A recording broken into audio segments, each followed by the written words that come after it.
En effet, et ça fait plus de 40 ans que vous travaillez sur le traumatisme. Oui. Alors pourquoi et comment finalement vous êtes-vous intéressé au traumatisme et qu'avez-vous dans vos découvertes vu évoluer au fil de ces 40 ans? Vous savez, nous avons tendance à tout rationaliser. Par exemple, je peux vous expliquer de façon rationnelle comment je suis arrivé dans le domaine du traumatisme, mais probablement que cela ne correspondra pas vraiment à la réalité. Simplement, j'ai été fascinée par ce sujet. Et dans mon parcours, un aspect important, c'est que je suis née en 1943, pendant la Deuxième Guerre mondiale. Et dans ma génération, il y avait énormément d'enfants et de personnes traumatisées. Beaucoup d'enfants mouraient. J'étais moi-même un enfant très souvent malade, donc j'avais beaucoup de choses dans mon corps qui se passaient. Mon père a dû aller dans un camp allemand en raison de son parcours. Et ensuite, mon père s'est comporté à la maison comme un nazi. Et quand j'étais petit, je disais à mon papa, « Hé papa, toi, tu as été dans un camp parce que tu as combattu les nazis et maintenant tu te comportes toi-même comme un nazi. » J'avais genre 3 ans quand je lui disais ça. Ça plaisait pas beaucoup à mon père, mais ça m'a toujours intrigué cette différence entre ce que disaient les gens et ce que font les gens. Et je me suis toujours également intéressée à l'art et à la littérature, mais également à la science. Et pour moi, l'étude du traumatisme permettait d'associer les neurosciences, mon intérêt pour les thématiques sociales et également mon intérêt pour les thématiques intrapsychiques. Et pour moi, c'était donc la bonne chose à faire. Oui, et je sais que beaucoup de gens connaissent le sujet, mais comment est-ce que vous définissez le traumatisme? Ou finalement, qu'est-ce qui pour vous est l'essence du traumatisme? Eh bien, la question du traumatisme, actuellement, on en parle tellement que c'est presque comme si elle avait perdu tout son sens. Mais le traumatisme, en réalité, c'est simplement une expérience qui nous laisse dans un état complètement confus, terrifié, horrifié, perdu, comme si on avait été oublié par Dieu, abandonné par Dieu. C'est l'expérience ultime, oh mon Dieu. Et j'ai eu la chance d'avoir pu participer à la première et à la seule étude dans laquelle on a fait revivre leur traumatisme à des gens dans un scanner. Ce ne serait pas possible aujourd'hui parce que c'est trop dramatique de le faire, parce que les gens ont l'impression de revivre leur traumatisme, par exemple leur viol, quand ils sont dans le scanner. Mais ce que nous avons pu observer dans cette étude, c'est que le cerveau gauche, le cerveau cognitif, disparaissait complètement. Et en particulier, l'aire du langage du cerveau disparaît. Et je suis sûre qu'en français aussi, je n'ai pas le mot à l'esprit maintenant, mais il doit y avoir un mot qui dit abasourdi ou saisi d'une terreur muette, d'une terreur sans nom. Parce que chaque langue a un mot pour décrire cela. Cette idée que les mots nous manquent. Et c'est ce qui est apparu très clairement, c'est que le traumatisme est une réponse, une réaction que notre organisme développe, que notre être développe, dans laquelle il va continuer à craindre que l'événement se reproduise à nouveau et on n'arrive pas à transformer l'événement en mémoire, mais ça devient comme une présence qui vit à l'intérieur de notre système. Et ensuite, quand on revient dans notre traumatisme, on a l'impression qu'il nous arrive en ce moment même. C'est pas genre « Ah, cet événement me rappelle du moment où j'ai été agressé ». Non, non, on a le sentiment, le ressenti d'être agressé en ce moment même à nouveau. C'est un système mémorial différent. Et ça m'a vraiment beaucoup intéressé, ce système mémorial différent, justement. Et la façon dont quelque chose peut plutôt devenir un souvenir plutôt que de rester quelque chose qui est bloqué en nous, dans nos sensations. Et c'est vraiment le sentiment d'être bloqué qui est l'aspect le plus important ici. J'ai l'impression que notre discipline ne comprend pas à quel point cela est important encore. Bien sûr, il y a eu le français Pierre Janet qui a été en réalité la première personne à décrire tout cela et les Français devraient le lire bien plus parce que c'était un esprit absolument brillant. Il était bien plus brillant que Sigmund Freud. Il a vraiment décrit à quel point le traumatisme c'est une expérience non intégrée et une fois qu'on est traumatisé, c'est comme si on se retrouvait arrêté, pour reprendre son terme. La maturation de notre cerveau s'arrête, notre cerveau arrête de grandir dans un sens et une partie continue et l'autre partie reste coincée, reste bloquée. Et Janet, en 1889, en 1893 déjà, disait que cela nous demande énormément d'énergie pour pouvoir contrôler les choses, étant donné que notre corps n'arrête pas de nous envoyer le message qui nous dit « je suis en danger ». On essaie de ne pas se comporter de façon embarrassante et de commencer à crier sur les gens, hurler sur les gens, frapper les gens, ce qui serait bien sûr complètement inadéquat, même si parfois il est probable qu'on le fasse quand même. Et ensuite, on commence à avoir très peur de soi-même on commence à avoir très peur de ses propres souvenirs. Et ensuite, comme le dit Janet, cette énergie par laquelle on essaye de se maintenir sous contrôle, elle est tellement intense qu'il ne reste pratiquement plus de place pour quoi que ce soit d'autre. Donc, dans un sens, le traumatisme a pour effet que les gens se retrouvent bloqués et ont de la peine à grandir et à apprendre de leurs expériences. Donc, il est vraiment dommage que vous n'ayez pas pu interviewer Pierre Janet parce qu'il a déjà tout dit et il l'a dit très bien. Et est-ce que vous pensez que dans ces 40 ans de travail avec le traumatisme et les personnes ayant survécu à des traumatismes, on les appelle des rescapés de traumatisme parce que c'est justement ce qu'on a fait, n'est-ce pas? On a survécu à quelque chose qui aurait pu nous faire mourir. Oui. Est-ce que vous pensez que... Qu'est-ce qui a changé finalement entre le début et maintenant? Non seulement dans la nature du traumatisme, mais aussi dans la façon dont nous traitons le traumatisme aujourd'hui. Eh bien, les commencements étaient en réalité très enthousiasmants. Il y avait beaucoup d'excitation parce que beaucoup de gens, à peu près au même moment, se sont réveillés face à la problématique du traumatisme.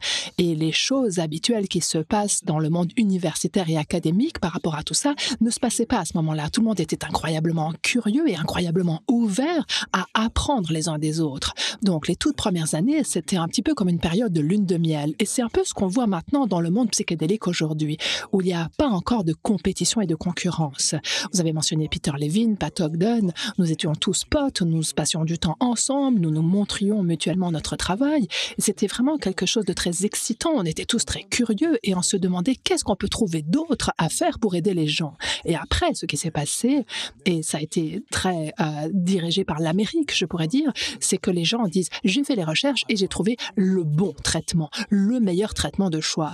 Et je crois que c'est à peu près à partir de là que toute la discipline s'est comme désintégrée. Je pourrais vous montrer une quantité incroyable d'échanges extrêmement malveillants qui ont pu se produire entre différentes personnes, de différents groupes.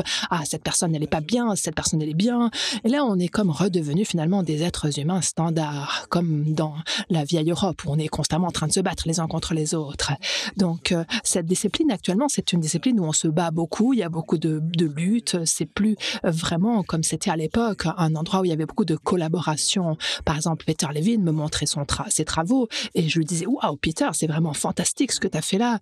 Et ensuite, par exemple, il travaillait avec un groupe de théâtre pendant un moment et il se disait « Ouais, le fait d'avoir tous ces mouvements, de faire ces chants ensemble, c'est ça qui est vraiment bon et bénéfique pour les gens. » Et après « Ah oui, on pourrait faire du neurofeedback, ça aussi, ça reconfigure le cerveau, c'est aussi extraordinaire. » Donc c'est comme si les gens au départ étaient très catholiques dans le sens où ils étaient très ouverts d'esprit et ils envisageaient tout le champ, toute la gamme des possibles. Et ensuite, quand le champ a comme mûri, entre guillemets, les gens sont devenus immatures. Ils ont commencé à se dire « Ma méthode est meilleure que la tienne, tu devrais me payer moi et pas les payer eux. » Voilà.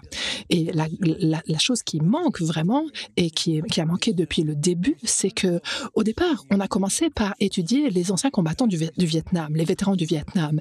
Et on a fait semblant, même si on savait que c'était pas vrai, on a fait semblant que c'était la guerre qui avait perturbé ces personnes, qui avait détraqué leur système. Quand nous faisions des entretiens avec ces soldats pour le diagnostic du SSPT, très rapidement, on a vu que beaucoup de ces hommes et femmes avaient vécu beaucoup de traumatismes dans leur enfance précoce. Mais pour des raisons politiques, nous avons décidé d'ignorer le côté traumatisme d'enfance et nous avons fait comme si tout était dû à la guerre pour faire en sorte que l'administration des vétérans paye les traitements et ne rechigne pas à le faire en disant que les problèmes des soldats étaient dus à leurs parents ou à leur enfance. Voilà, donc on a simplifié les choses. Et aussi, la façon dont on a à l'origine formulé la chose, c'est que nous avons dit que le traumatisme était une expérience extraordinairement rare qui ne faisait pas partie de l'expérience humaine normale. Et ça a changé. Car aujourd'hui, nous savons qu'au moins un tiers, voire peut-être un quart de toutes les personnes ont vécu des expériences traumatiques. Et nous savons qu'une femme sur 4 ou une femme sur 5 a été agressée sexuellement.